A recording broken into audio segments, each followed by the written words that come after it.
Hey guys, welcome back to my channel, and today we are going to continue What If Pan Was Born Instead of Gohan, and I hope you guys enjoy. So where we left off is with a little mini arc of Chi-Chi looking for Pan, and now we are going to the arrival of the Saiyans on Earth.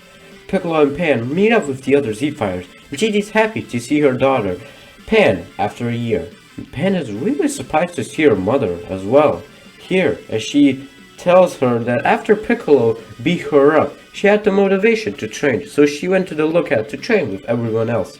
And she progressed a lot. Pan looked at Piccolo, but said nothing. But everyone got serious when they heard an explosion. Nappa just destroyed the city. When the Saiyans arrived to the location, they are surprised, activating their scouters to see all their power levels and telling Nappa to plant the Cybermen to try them all out. So, let's discuss some power levels.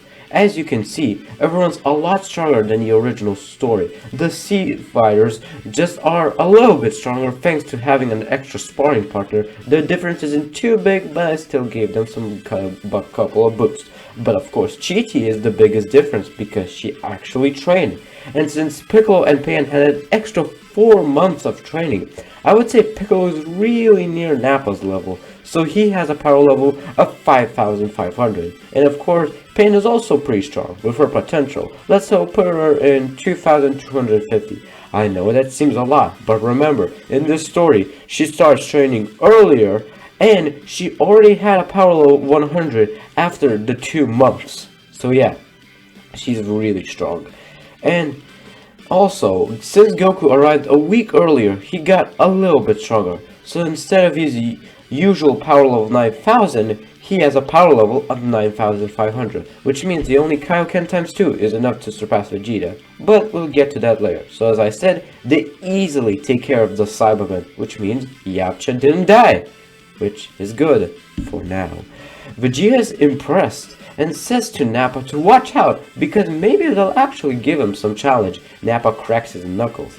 Now he says, whoa, maybe this could be fun, and charges at the Z-Fighters, but thanks to Piccolo and with his insane power, they easily overpower him. Vegeta can see that Nappa is having some trouble, so he says that he'll help him and fights Piccolo, obviously toying and playing with him. Even with Tien coming in to help, they are nothing to Vegeta. The others try to fight off with all their power, but combined they're almost even, but individually they're almost nothing. Only Pan and Chi-Chi are actually doing some good damage, which means Chaozu's sacrifice still happens as normal. Tien gets enraged and fires a full power tri-beam at Vegeta, but that did nothing to him, and also dies. Nappa shoots a surprise mouth beam at Yamcha, so even though he survived against the Cybermen, he doesn't survive his fight with Nappa. The Nappa charges a beam and fires it at Pan, who tries to deflect it with her own blast, but it's too strong. The blast comes towards her, and she closes her eyes, accepting her fate. But then she hears a scream. When she opens her eyes, she sees not Piccolo, but Chi-Chi. Chi-Chi just sacrificed herself to save her daughter. Pan can't believe it. She just met with her mother after a year, and now she's dead. She explodes with power. Her eyes go blank. Vegeta and Nappa are completely shocked. The aura alone is actually pushing them back a little bit. Vegeta activates his counter and sees a power level of 9,000.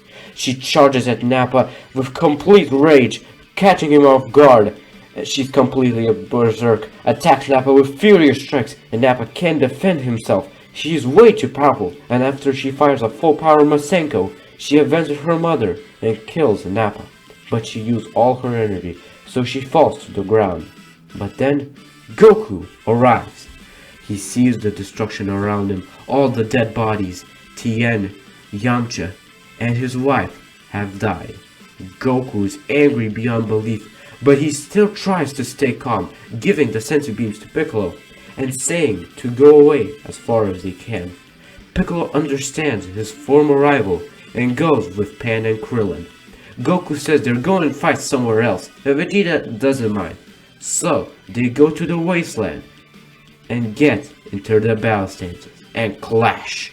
with the fight is actually in Goku's side, because the Kaioken times 2 is already beyond Vegeta's full power. So the Galick Gun versus the Kamehameha never happened, which means Vegeta throws an artificial moon a little bit earlier and transforms into a great ape.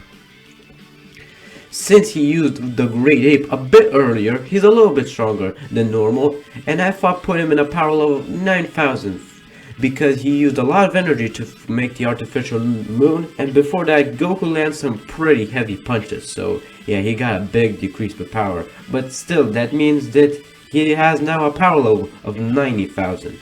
So everything goes the same of Goku and crushing his bones. But back to the other group, Pan and Krillin insist to come back and try to save Goku. After they try to convince Piccolo, he finally decides to go with them together and see the great ape. So the cut to tail strategy goes the same. Oh, quick side note, Pan also has a tail, but I didn't really think it was really important, and I would say since he trained with Goku, they cut the tail like a little bit earlier. Well, this is because of plot convenience, but I don't think it's real important. So Yajirobe cuts Vegeta's tail off in the original, and with Vegeta damage and Piccolo and Pan's great synergy and with their power, they won the fight. But they still let him go to the request of Goku and Pan because she can see something in Vegeta. So the battle is won, but for much cost. For now, the survivors are Yajirobe, Goku, Piccolo, Pan, and Krillin. Well, yes, Piccolo is alive in this scenario, and they still have the Dragon Balls, but Chaozu already died once before, so they can bring him back again, and all of them become sad. But then they hear a voice in their head. It is Kami, saying that there may be one more shot to save Chaozu.